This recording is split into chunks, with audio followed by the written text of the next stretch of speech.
Hey guys, and welcome to the RV Trash Talk podcast, where we dish on all things RV, full-time traveling, and RV maintenance. I'm Danny, one of the co-hosts of this crazy experiment. My wife Melissa and I, along with our great friends Rob and Trish and Jim and Amy, thought up this crazy idea sitting around a campfire drinking whiskey in Athens, Texas. All right, guys, welcome back to your favorite podcast, RV Trash Talk Podcast. We're Danny and Melissa from Four Simple Lives, and we're joined by Jim and Amy from The Vagabonds and Rob and Trish from Living Like Nomads. What's up, y'all? Woo-hoo!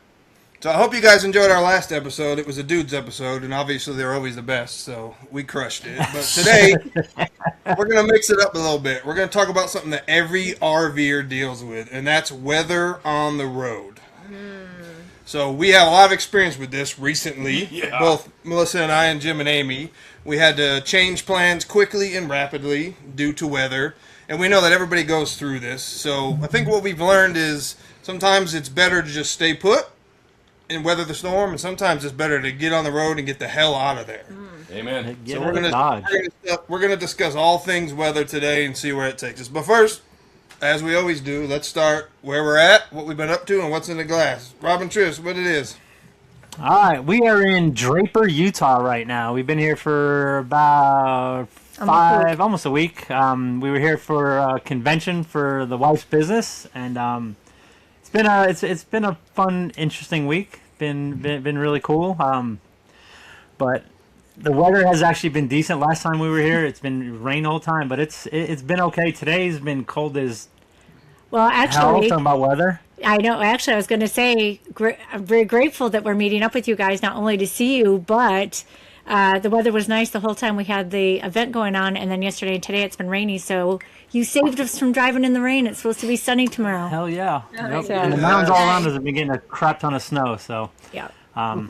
But otherwise, it's been going well. We got out of Arizona, which was just getting stupid hot, so it's been nice to be someplace a little chilly. We got the fireplace on again, which I'm a big fan of. But what's in the glass? I've got my old-fashioned mix right here. It's been going well. Had it last time, and I'm just gonna keep rolling with this one. I got some Bing Cherry Bay drink. Bay. I got more calls today. So yeah, Bay. she still has to work after this, so she's gonna be. I'll be the sober one. Yeah, she'll be the sober one. All good. You're so responsible. Jim and Amy, where are you going? Yeah. And she's got to drive to Costco to figure out dinner, too. So, I mean, there's very true. Yes. Well, we are in, where are we? Rock Springs. Rock Springs, Wyoming, right along I-80. It's western Wyoming. We just finished up a stay in Colorado, seeing our girls and dropping off our baby girl at Rocky Mountain National Park so she could work for the summer. Nice. And we're missing her dearly. So, yeah, we're empty nesters 2.0, I guess. And we're making our way to Washington so we can go to work this summer. We're going to do some volunteering in June and July. But yeah, I'm kind of looking forward to that. Amy, not so much. And in my glass, I mean, I don't want to disappoint anybody, so I have a neat pour of Buffalo Trace. Shocking. I will say yes to all those things. But it was a sad day yesterday because I had to say goodbye to Hannah and Chloe. 2 for 1. Yes. It was killer. Aww.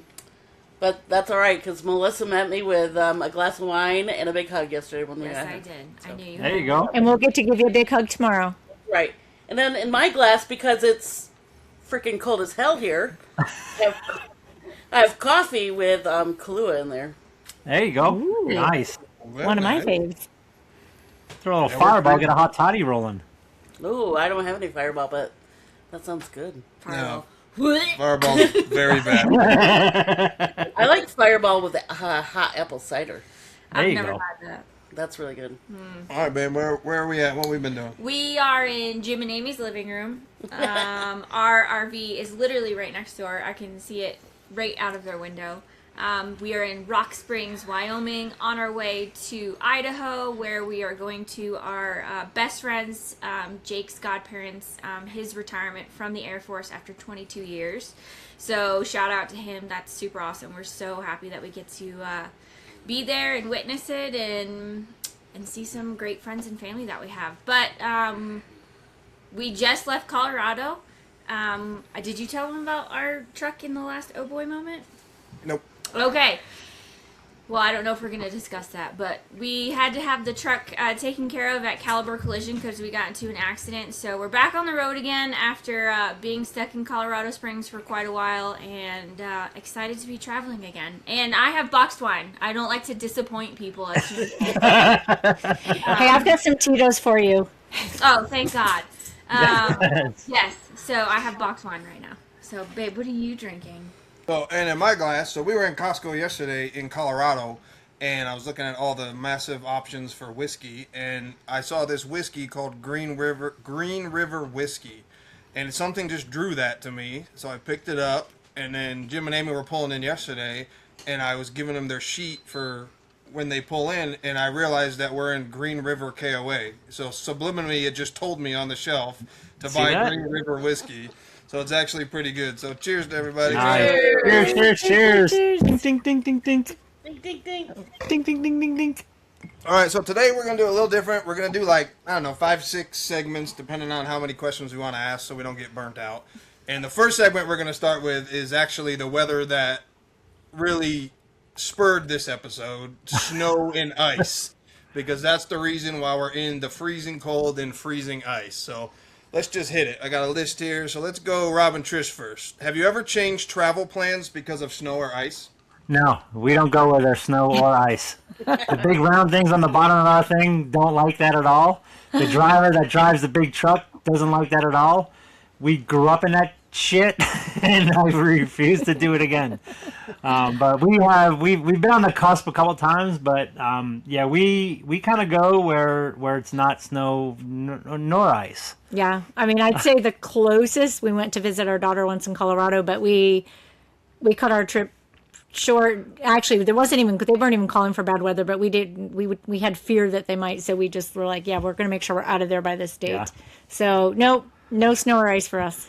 All right, Amy, have you guys ever diverted your travel plans for snow or ice? Yeah, as a matter of fact, like yesterday. So weird. So we were supposed to be in Colorado one more day. You guys had come up from Colorado Springs. We were with Danny and Melissa. And then it was Friday night or Saturday night. You guys were over for dinner, and you guys got talking, you and Danny and Jim, about weather, and you're like, we gotta pull tracks, we gotta go. This bitch is coming.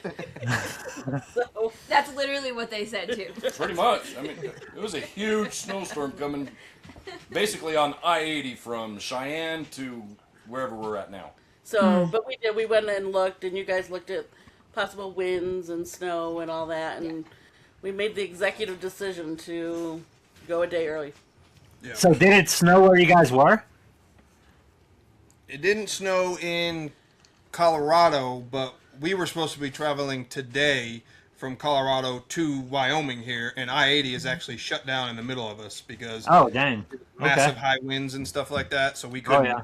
We had to go. So I guess that answers our question too. We have changed travel plans for snow and ice, but our Colorado trip started like 2 weeks ago, and we changed plans because of snow and ice too. We were in Texas, and we were going to stop right at the beginning of I-25 in New Mexico for one night, and then come up to Colorado. And the night we were supposed to stop in New Mexico, the exact same thing happened. A massive front came through on I-25, so we just bypassed it and did like 500 miles from Texas all the way to Colorado.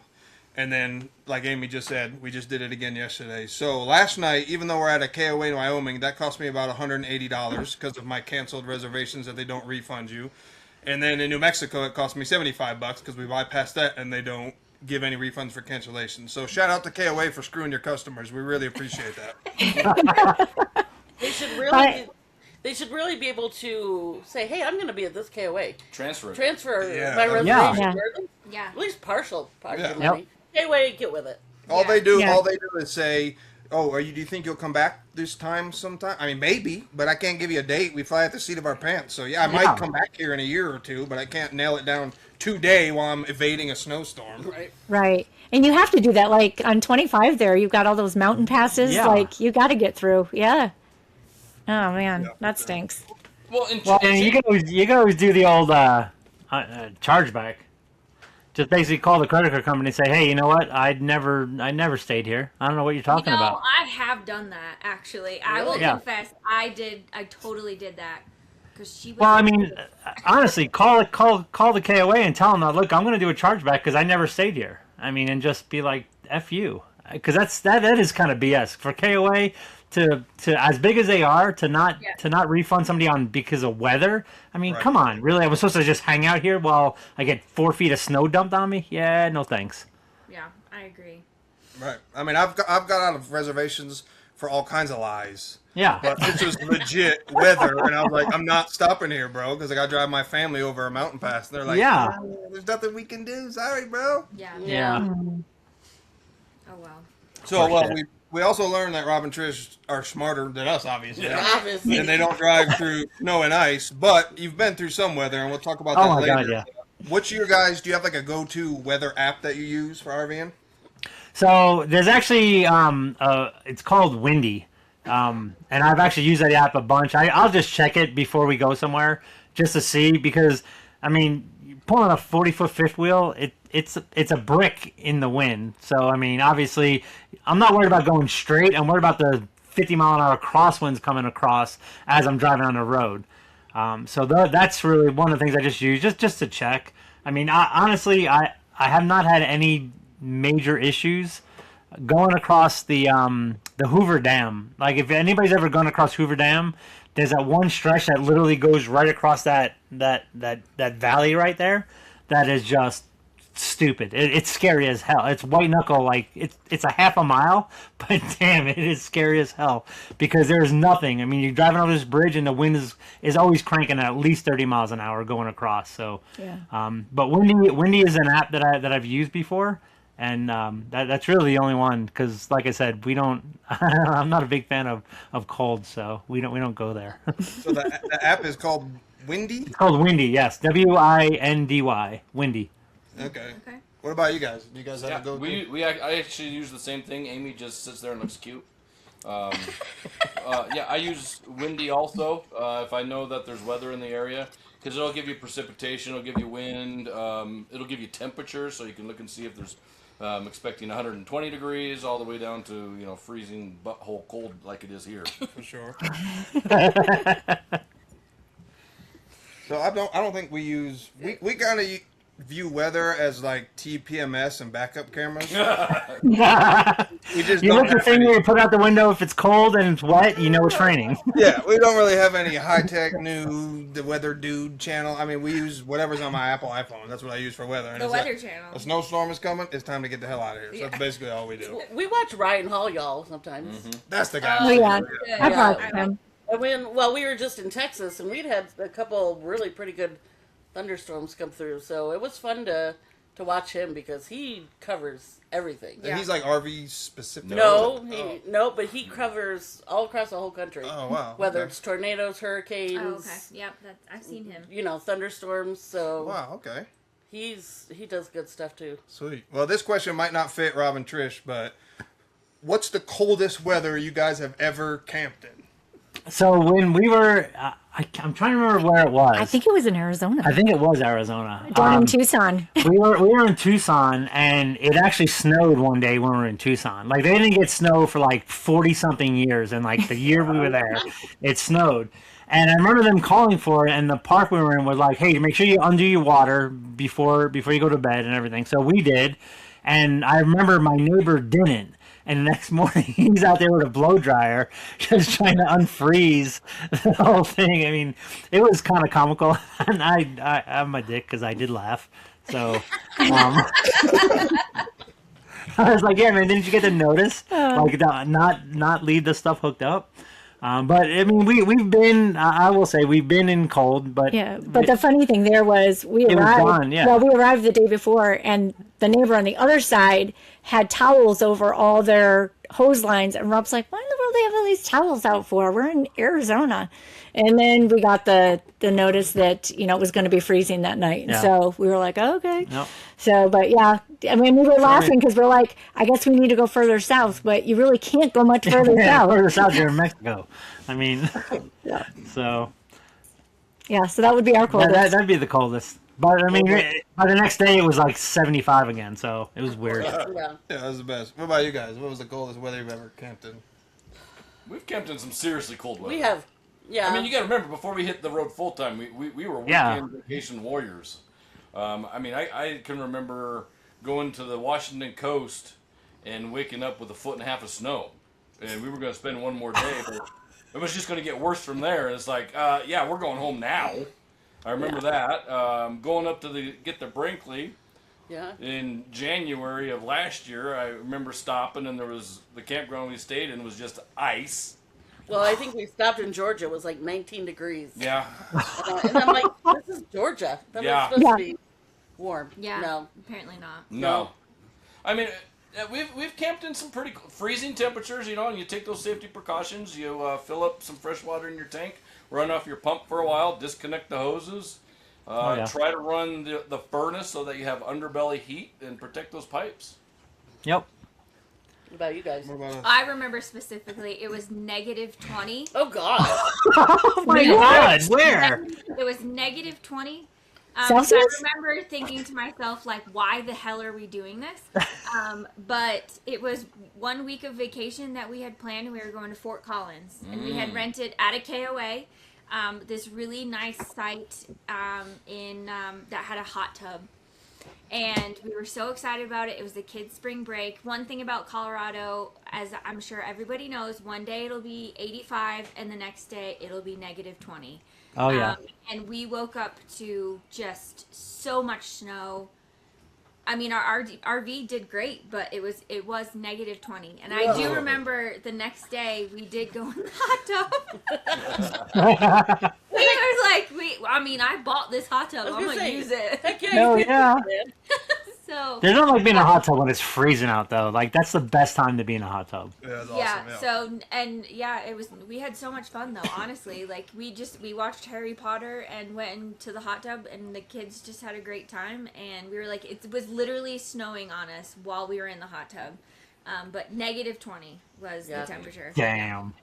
Yeah, at night we spent we've done a lot of snow and ice camping because before I retired, we stayed on the Air Force Academy for like 3-4 months, full time in an RV but stationary. And I remember like a good 8-9 day period where it was like -10, -20 wind chill, and I'd get up and go to work at 6:37, and I'd, like Rob just said, I would grab the hair dryer and I would go into the bay because our down ports from our RV, that's what was freezing. Obviously, we were running off of the water tank, the pump. Yeah. But the pipes would freeze right there with ice, and then it wouldn't allow water to get through the pump. So I'd go out there every morning and just literally throw the hair dryer in the port for like 20 minutes. So when the kids and Melissa woke up, they would have hot water. Wow. And it was just like, you know, we watch it on YouTube. Like, people just love it. They go up to Breckenridge, Colorado, and they're just living the dream and frolicking. That shit sucks. Especially when you're full time, and and then it's like you bring the snow and the sleet in. We don't have mud rooms in RVs, so it's just like, it's absolutely terrible, that weather. For sure. Oh, I can only imagine. I hate when it's raining and you're walking in. I don't like negative anything. No. It was terrible. So, I mean, Jim, you kind of mentioned it a little bit, but, like, we'll start with you guys. What's, like, your tips to manage your tanks when it's freezing cold outside? So a fuller tank will take longer to freeze.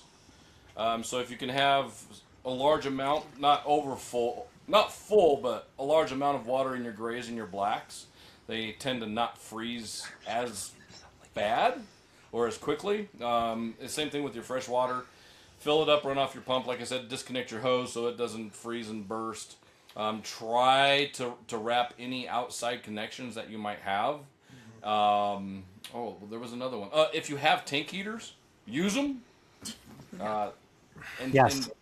And if you're the person that leaves your if you're on sewer and you like to leave your gray tank open while you're camping, Rob? close it. Close it, because that gray slushy is nasty. Just saying. I might be speaking from experience on that one.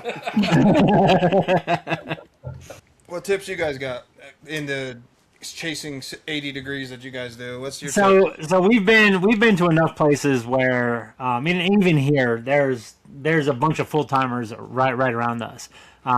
If you are full time, or if you know you're going to be someplace for a while, get the skirting around the bottom of the rig.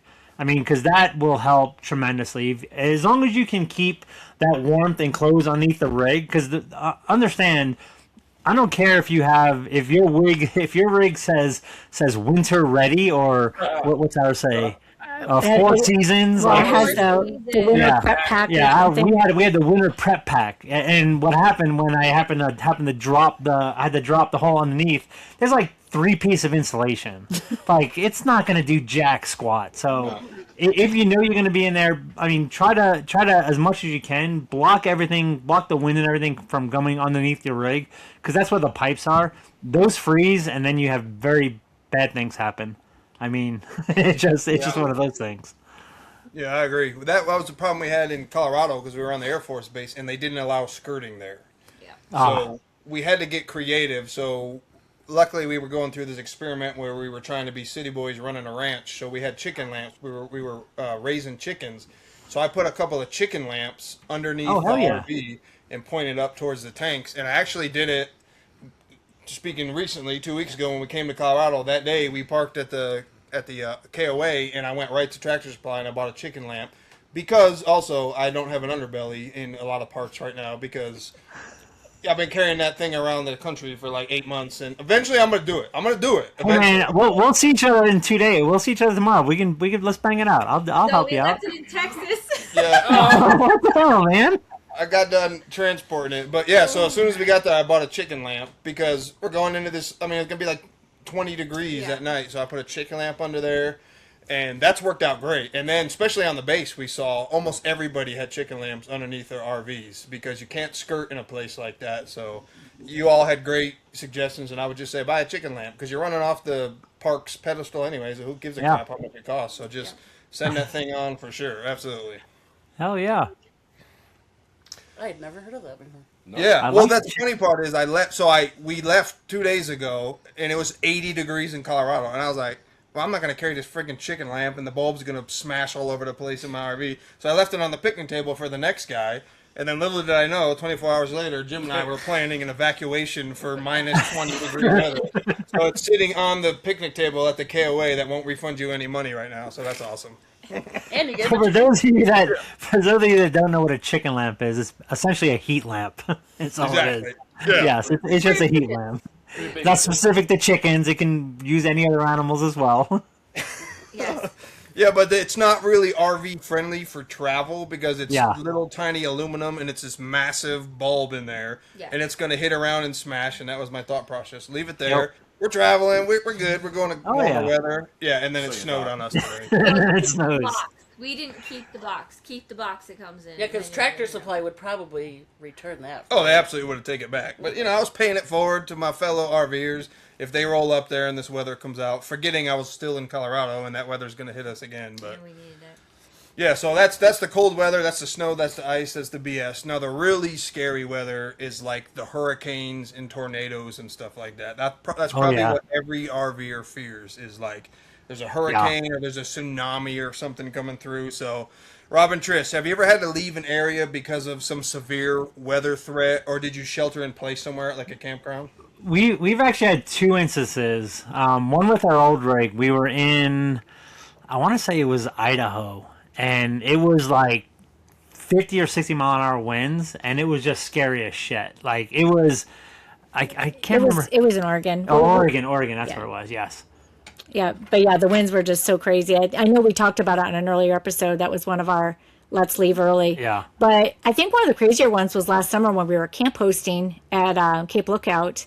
And we didn't need to evacuate, but we were on alert. We were on the tsunami. That tsunami warning came through. Yeah, that Jim and Amy had reached out to us about. And then the funny thing is when we started camp hosting, they made us download this tsunami app and put all this info in. We never got any info from it, but Jim called us. He's like, "Hey, how you guys doing with the tsunami alert?" I'm like, "What the hell are you talking about?" Yeah. And all of a sudden we look, and it's like, "Yeah, we were." I mean, we were probably 150 yards from the ocean.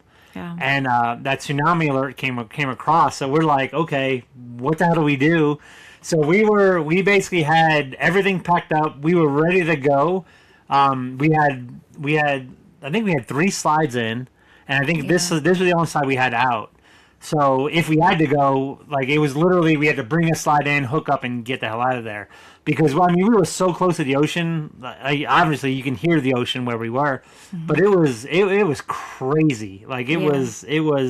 But the park rangers were on it too, so they were monitoring all of it for us and kind of keeping us in the loop on what was happening. But the campground pretty much emptied out. Most people weren't risking it. Wow. And we were like, "Hey, we got this. Screw you, weather, tsunami." But I'm not. But we knew our route because as soon as you pulled out and you go right, you're going straight uphill. That's where we were going. Yeah. What about you guys? Well, we were in Florida.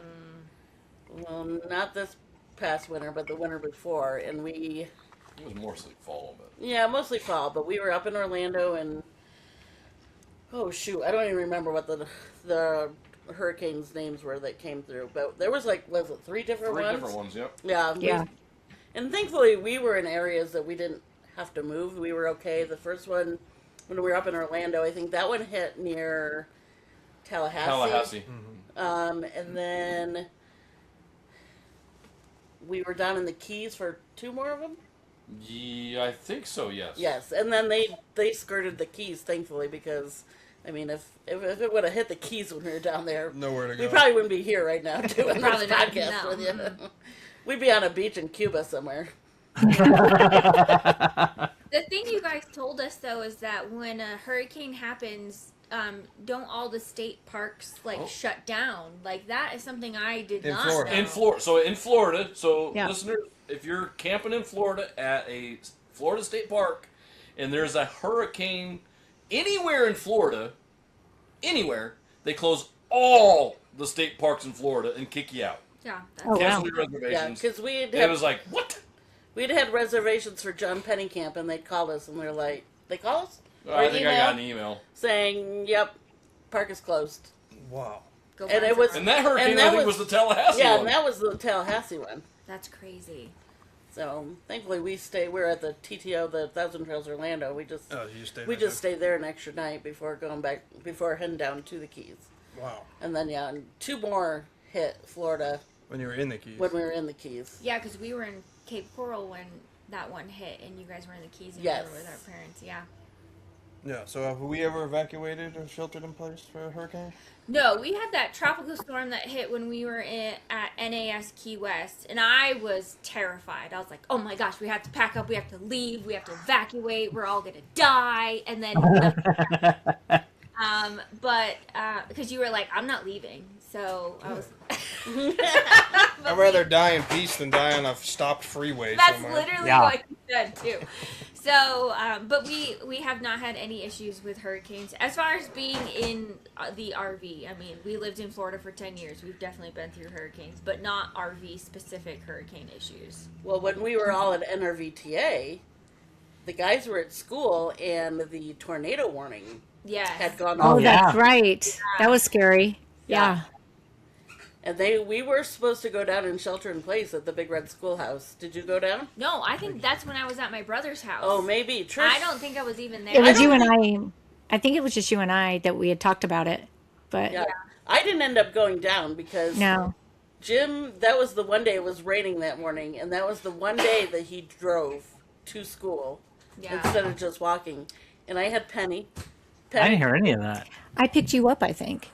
Because I think I came down to pick you up. Yeah, I don't remember that. Huh. Yeah, there's no way Penny would have walked in that rain, and I'm like, well, I guess we're going to just stay here and take our chances. It was more than that, because I was watching the weather apps and the warnings and stuff, and I have a little bit of history of tracking storms from my Navy days. And I'm like, the warning's over, and they're still calling for people to go to the schoolhouse. I'm like, shut the blinds, turn the lights off, don't answer the door. Just stay where you're at. It's over already. Yeah. For sure. Well, so that brings up a controversial question, and I'm sure Rob has some opinions, but during storms or high winds, do you bring your slides in, or do you let it ride? I leave them out. Let it ride, baby. Let it ride. I know, and here's my thought, is that the larger footprint you have, the least or the less likely you are to kind of flip over. So here's one thing I do know is that 90 miles an hour, 90 mile an hour winds will flip a fifth wheel. Like that's the tipping point, literally the tipping point. So, take that for what it's worth. But still, we leave our slides out because I honestly think the bigger footprint we have, the more secure we are. But 90 miles an hour, it doesn't matter in or out. You're flipping over. So.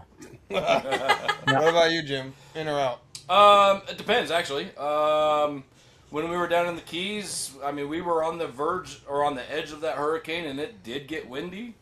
And we had slide toppers on our previous rig, so those slides were bouncing around pretty good. So oh, yeah. On the wind side, I did bring them in. But again, I filled up my freshwater tank. I made sure some of the tanks were, about three quarters are full or so. I made ourselves very heavy. Yeah. Here, just down in Texas, we had a microburst, and I thought it was it was probably close to a tornado, and it was all on one side, and I was worried about a window breaking because it was hitting that window.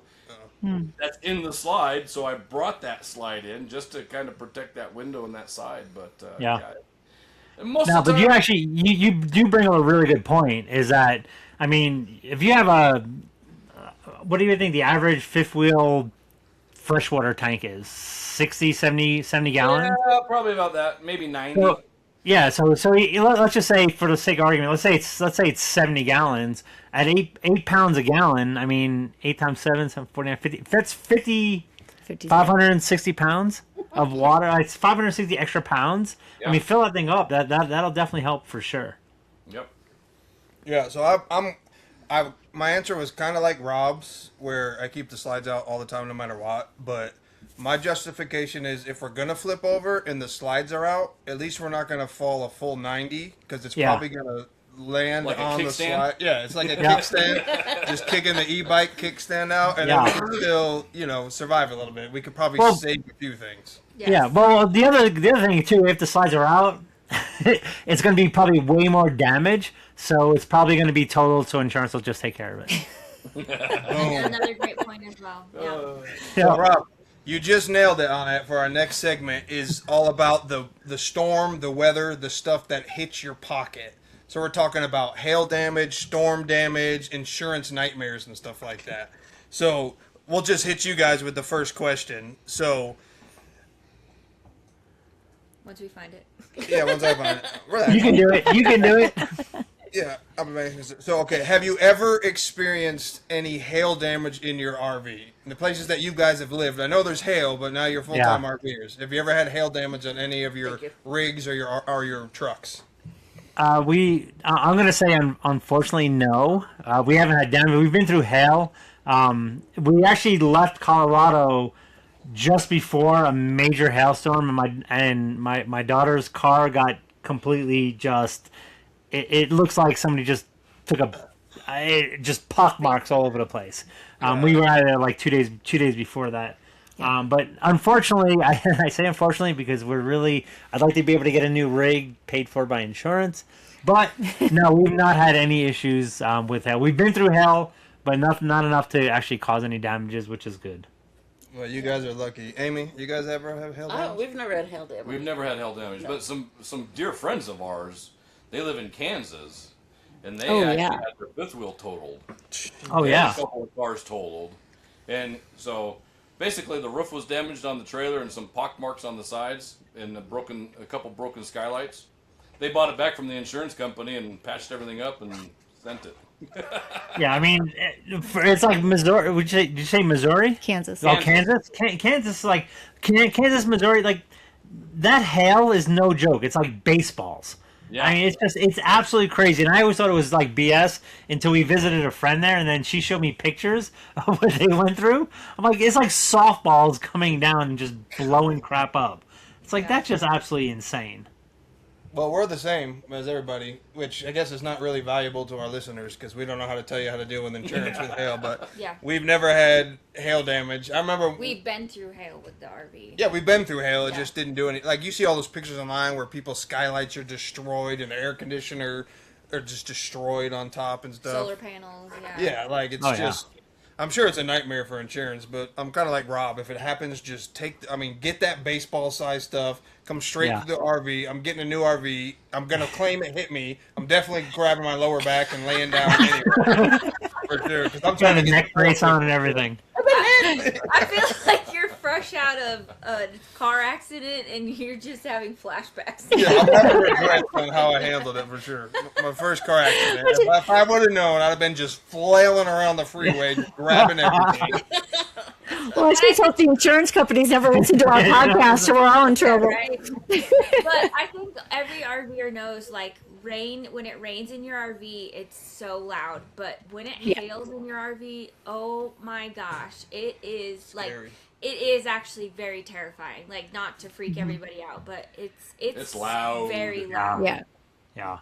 Yeah, we've definitely had sleet and some hail, we- but we've it's been- but not again, not the big ones to get the damage, but enough to experience the loudness. It's crazy. Yeah. Yeah, so let's do like some RV weather tips and lessons learned. So we'll just go couple to couple. We'll start with you, Rob and Trish. What's one weather lesson you learned the absolute hard way in your careers of RVing? So we look at the Weather Channel, and if it's going to snow, we go south.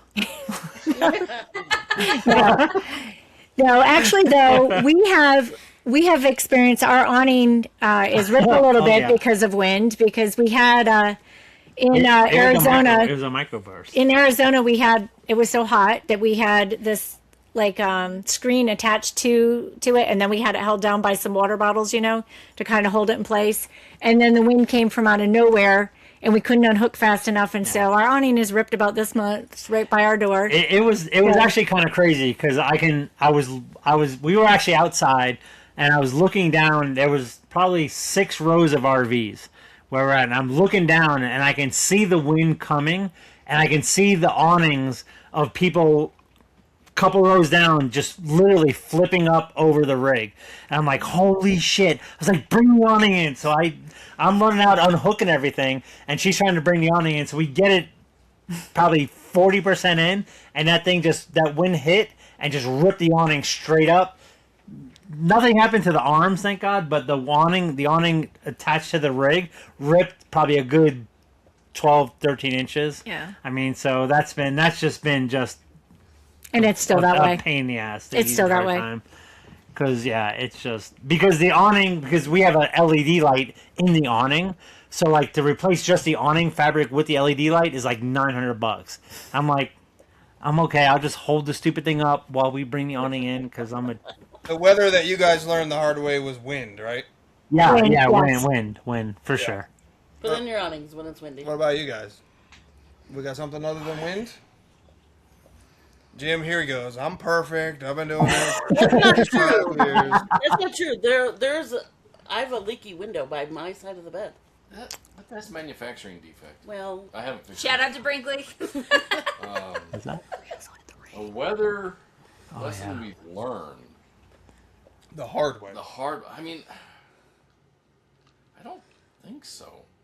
we've seen other people learn lessons the hard way. Like that one time we were camping and it rained so hard they had their awning out and the rain pooled into the middle of the awning and the freaking arms crunched. So the common denominator in all of this There's is the awnings. awning. Yeah. Do you want to share our awning story, honey? Yeah, well, ours is the same as Rob and Trish, but it's rain instead of the wind. Yeah. So we had our awning out, and it was raining like crazy.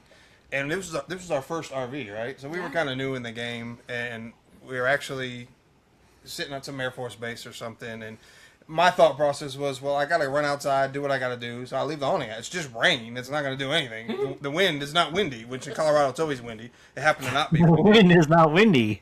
Yeah, we're good.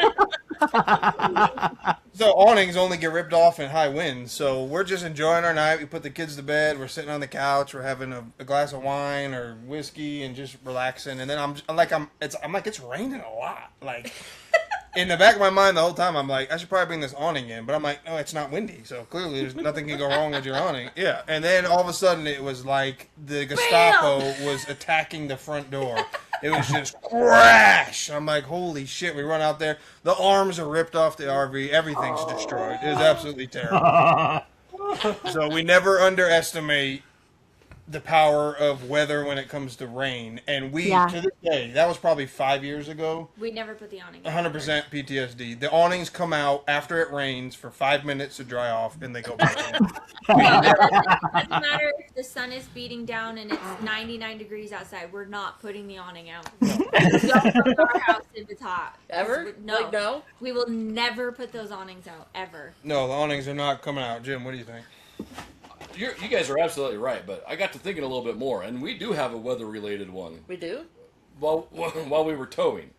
So it was one of our bumper pull travel trailers, and we were coming back from the Midwest back to Washington State. And we were actually diverted off of the highway because of high winds.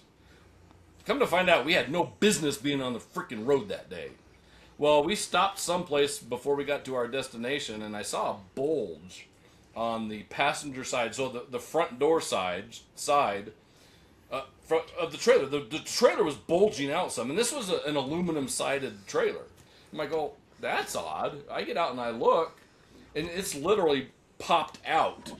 The aluminum popped out somehow. I'm like, well, I'm not sure how that happened, but okay. Amy and the girls, they were in getting groceries for dinner, kind of like what Trish is going to do at Costco here in a little bit. But we get to our campsite, and we're going to be there for 1 or 2 nights, I think. I would think it was just a one-night stopover. And we're out walking the dog, and I always, after a long travel day, I kind of assess the trailer after the fact. Well, the crown up on the nose cap, where the transition is from the aluminum to the roof, the rubber roof. There was like a freaking hump right in the middle that wasn't there before. I'm like, what in the world? So I climb up onto the roof, and I literally have a gap in the center. It blew open. I could shove my whole arm all the way up to my shoulder down this freaking hole. That's supposed to be there. No, not really. It's supposed to be like that. So pay attention to wind. Holy smokes! Yeah, that was that was pretty scary. So yesterday when we were on our way here, the highway signs were saying, highway closed for rigs under 35,000 pounds. Well, we're clearly under 35,000 pounds due to high wind, gusts or wind in excess of 55 mile an hour. I'm like, and I'm crapping my pants, man. I'm like, oh, do we stop? Amy, what should we do? Amy. There's this one, like, truck stop, like, nothing around. He goes, do we stop there for 2 nights? Yeah. Well, let's do one of our favorite segments. I think Rob's the one who actually started the fire round stuff on here. Lightning round. Every time we do fire round, we always tell everybody, like, make it quick, don't and then there's talk Jim. a bunch. And then Jim talks. Jim. But we're going to try Jim. We don't need a whole story. It's fine. But one word answer. Let's go Jim and Amy, Rob and Trish, and then us. So, Jim and Amy, worst weather state to drive through? Wyoming. Yeah, Wyoming. Rob and Trish. Texas. Melissa. I was going to say Colorado because that's where we've had the most issues. Okay. I agree on all 3 of them. Just depends on the day. Yeah. Jim and Amy. It's kind of hard to keep this small, but let's try it. What was your most stressful travel day? Yesterday. Rob and Trish. Most stressful travels day. I'm going to say it was our first year we were going through Texas in rain and wind. Yeah. That was very scary. White knuckles for hours. Yeah, I'll go with that. Agree. Melissa. When our piston broke and our slide kept coming out of the RV. Boom. Yeah. Oh Wait, my can I God, add yeah. one thing? Yes. He can say yesterday, we had to drive across the 7-mile bridge one afternoon, and it was torrential downpour. Like, you were only going like 10 miles an hour over the 7-mile bridge. In the Keys. Oh, you can't see anything. Couldn't see anything. Yeah. Oh, We were not That's pulling, scary. but it was still scary. Yeah, that's still You could scary. go right into the bridge. Ready Right off to, the bridge. ready to Fred the tree. Right into the tree. Jim and Amy, windiest drive you've ever done? It wasn't yesterday. It was the one that we had several years ago with the travel trailer I talked about, I think. Okay, ditto. Well, Rob and Trish, windiest travel day ever? Oh, I want to say where the shit. Lightning I'm going to round. say last year in Utah, coming into Utah from Colorado, it was pretty windy. Yeah, that was pretty bad. Where's the place where we went where the hot springs were closed? Oh, Oregon. Oregon. That was windy as hell. Like that was by far. Like I thought we were tipping over. Like I really thought we were tipping over. Okay, Jim. So. Our windiest drive ever was probably Central Florida, and we were going down to Margaritaville the morning that the hurricane went through. That was terrifying. And I it can't was believe terrifying. we haven't talked about that at all during this hurricane episode.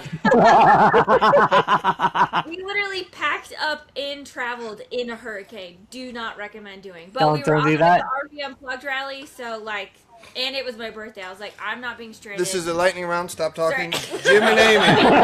Jim and Amy. Have you ever ignored a weather warning and regretted it? Oh, no. I ignored about 4 of them yesterday. Didn't regret it, though. Robin Trish, ever ignore a weather warning and regret it? Yes, I've ignored several. Have not regretted them though. No regrets. No regrets. Same for us. No regret. regrets. Jim and Amy, ideal RV travel temperature. 69. Of course he would do that. That's right, because everybody's happy. Jim and Amy have 69 and 70. Robin Trish, ideal RV travel temperature. 69 Yeah. degrees. Because everybody's happy. Okay. We'll go with it. Melissa, ideal RV travel temperature. I'm going to say 80. Tracy, 70 can be cold sometimes. 80. Okay. Yeah. I think, Danny, do you yeah. have an answer? No, I don't. This is a controversial one. And I want to start with Robin Trish on this one. Most dramatic Trish. person during bad Trish. weather. Trish. I'm driving, so it doesn't matter. Like, I'm going forward. I'm just going to just plowing through. And she's just like, should we stop? No. What can we do? Should we not do this? This is No. probably not a good idea. I'm like, we're fine. It's totally fine. No, I just sit over there and try and be quiet so I don't get him upset. That's pretty much what I do. And try not to go too much. Oh you my know? God. Is that not the best? Yeah. Hey, this person up here is stopping. It's a quick fire. Yeah. Sorry. Quick fire. Sorry. I'll stop talking. Robin Trish, Trish. most dramatic person during weather is Trish. Jim and Amy, most Trish. dramatic person during bad weather. I'm going to say Jim because I'm always sleeping. Yeah. Agreed. I love it. Passed out passenger. Love you, dear. Princess. No, when you're passed out, you're a passenger. Melissa, most dramatic person during bad weather. Oh, it's 100% me. 100%. Do you concur? I agree, 100%. Yeah. One time there was a flood. We were getting a flood warning. I made everybody sleep in our bed because I was like, well, if our RV travels down the thing, at least we'll all die together. There you go. I made everybody get in bed with us. We're getting bed. I'm talking about the kids and our dog. Oh, not the Yeah. whole campground? Not the whole campground. All our friends were over. The whole campground, yeah. Hung our pineapples out, and it was, No. that was one of my best nights RVing. to be No, fair. There our you go. children and our dog. Ha All ha right, ha well, ha. this was exciting. I think we covered a lot of RV weather stuff. I don't know if we coordinated before because this is trash talk and we just do it on the fly. But does anybody have the favorite part of the episode, the oh boy moment? Oh, have we had a good old boy moment? We haven't had one in a little bit. No, we did, but I can't remember what they We did. were. What was it? We actually did have one, and we're like, oh, we should save this for the old boy moment, and then Trish forgot. All right, So well, obviously it wasn't that old boy. well, it was okay. I think Jim and Amy have the best oh boy moment, and it happened when you guys got an unexpected stop yesterday for a few minutes while you were driving. So Well, it was more than a few minutes. that We were literally like maybe 1,000 yards from entering into Wyoming on I-25. And my truck has done this before, and while it's an issue, it's not like, oh my God, we're all going to die. Cruising along at about 63 to 66, somewhere in there. Climbing hill, slightly windy. And all of a sudden, my truck just goes, ka-wham! I'm like, what the... Go wham. It did. I mean, you could feel it. And said it, too. Stabilitrack came up on the dash, and I'm like, well, crap. The next exit, which actually turned out to not be an exit, was actually a pull-off so people could take their prolific picture with the Wyoming sign. come on. And I parked it over there, and I had... So the truck went into fifth gear and stayed there. I put it into park, and then I tried to put it in a drive, and I wasn't going anywhere. It stayed in park. And so it's a transmission control module code that came up. And having been there, done that, I disconnected the battery for half an hour. Now, granted, of course it's going to happen on a day where it's a long day, not just travel day, but a long day because we got a late start. And it's like, I just want to be there already. Sat there for a half hour with the batteries disconnected, connected it back up, truck fired up, and we got here without any issues. Awesome. Well, that's definitely a good old boy moment. I mean, one thing I think this lesson teaches people is that you have to be flexible in the RV lifestyle. Yes. You gotta pivot. You gotta pivot. You gotta be able to move Hell yeah. at the drop of a dime. You gotta move with the weather, which we've done together, and it's better to do with friends. If you're with friends, Amen. and then you totally can, just rhymed. and you can do it with friends, and you can travel together, and you can have friends that geek out and do all their windy apps and all that stuff. It's definitely cool. But listen, the listeners, if you guys are out there, just give us your old boy moments. Give us your weather stories. Put it in the comments because we love to hear it. I want you guys to just follow us on all on whatever you travel, whatever you watch the RV Trash Talk podcast on, Spotify, Apple, and all this stuff. Just drop us a link, check us out, because man, we're just having a good time doing this podcast, and it's because of the community that we do it. But obviously, we say all the time, our best part of RV Trash Talk, here it comes. This is the true best part of RV Trash Talk. It's time for Amy's quote of the episode. So I'm gonna hit it. This does not pertain to Rob and Trish because apparently they do it right. But it's colder than a witch's tit and a brass bra. So let's get out of here. There you go. Well, we're just hitting a brass bra. Let's move. Cheers, everybody. Awesome. Cheers, everybody. Love you guys. Love our listeners. Hope you guys enjoyed this RV Trash Talk podcast. Please subscribe and join us as we navigate this crazy full-time RV lifestyle.